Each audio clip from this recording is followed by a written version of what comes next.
So let's take another problem in this video. So let's read the problem statement first. Given an array of n integers and a positive integer k, the task is to divide the array into two sub-arrays from right after the kth position and slide the left sub-array of k elements to the end.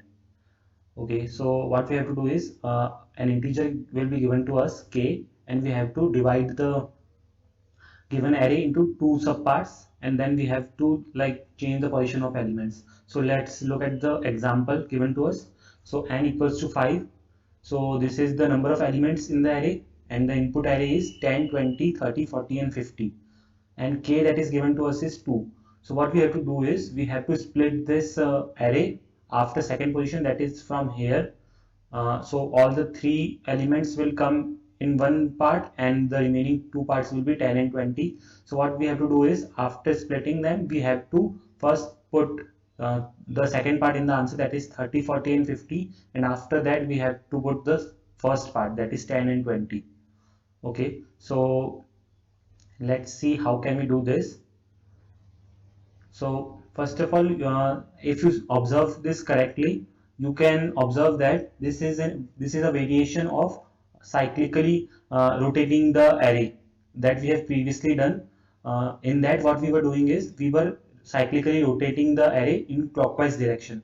But in this problem, the problem is asked in a bit different way, but it is very similar to that problem. Actually, it is a variation of that problem only. In that, we were rotating the array in clockwise direction, but in this problem we will rotate the array in backwards direction. So if you look carefully, if we rotate the array backwards by 2 position, so what will happen over here is, suppose if we have this array that is 10, 20, 30, 40, 50. If we rotate it once in the backward direction, then our answer will be, our new array will be 20, 30, 40, 50, and the first element will come at the last position. So this will be our array after one rotation, and after second rotation our array will be 30, 40, 50, 10 and 20. Again the first element will come at the last position.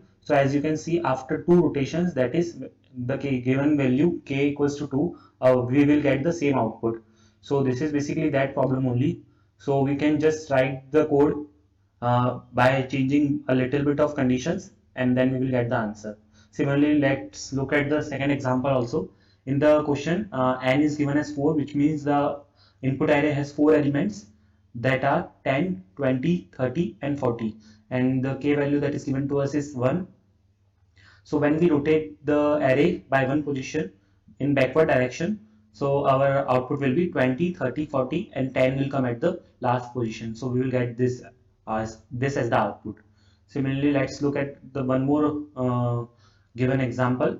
So n is given as 4, that is 4 and 4 elements are there in the array, and k is given as 3. So we have to cyclically rotate this array into 3 times.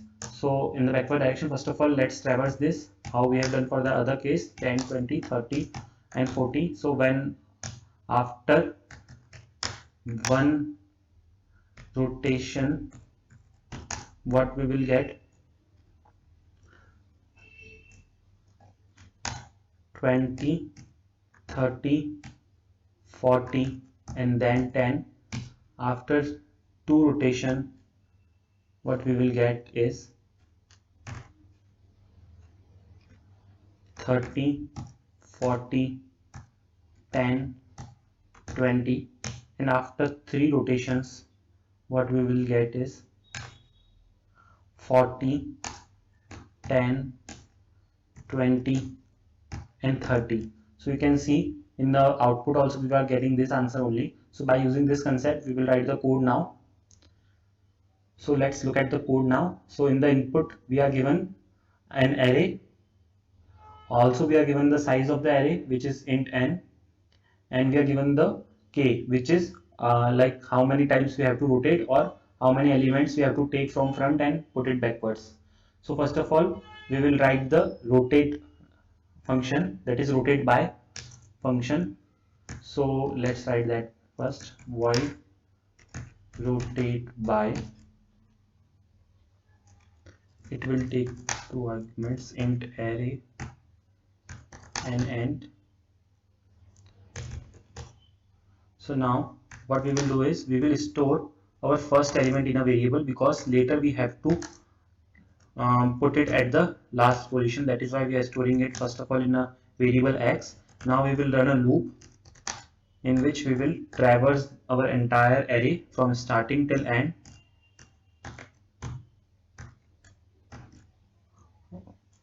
Okay, and then what is the thing that we have to do is we have to do array of I. We have to assign the value of next element to the current element. So this will, what basically this will do is this will perform backward rotation, and finally after the complete backward rotation is done, we will assign the value x to the last element.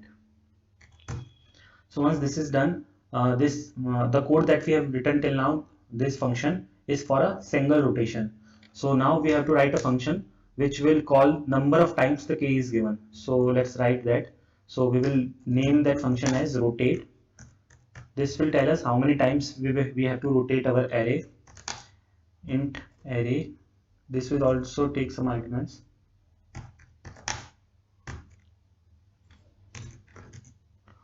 Okay, so now we simply run a loop. How many times? That is k times. Suppose if we are given in the question k as 2, which means that we have to cyclically rotate the array 2 times in the backward direction.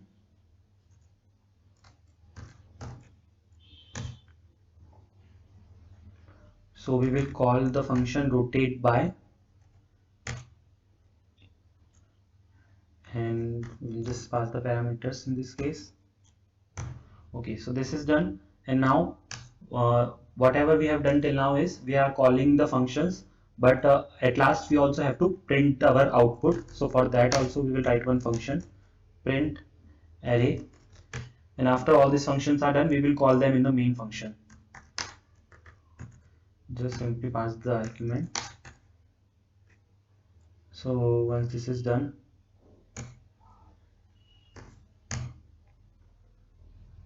we will just run a loop in this case also for the entire array.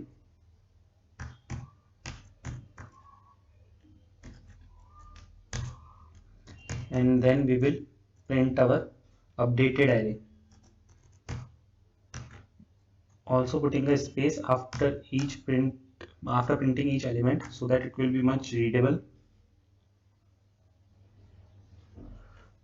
We have to pass one more argument over here, int k, because we are using k also in this case.